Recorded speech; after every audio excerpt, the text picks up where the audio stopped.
Okay, this is the Argoflex 75. I'm not really familiar with this kind of camera. I'm not sure if it fires because when I press it doesn't move. And mine there's no lock, so just gonna sell it as it is. The glass is nice and bright. But yeah. But this I think is just a viewfinder. The actual lens that takes a photo is another lens. To open it is a bit difficult.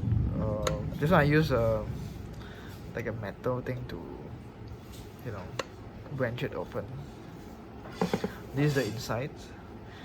It uses something called a 620 film. So yeah, these are the conditions inside. So I'm just gonna sell it as it is, and if you are interested, please feel free to let me know. Yeah, it's really tight. Need to use something to, wrench it open. Okay, thanks. There's a dent here. Came with it. It came with it, lah. See you.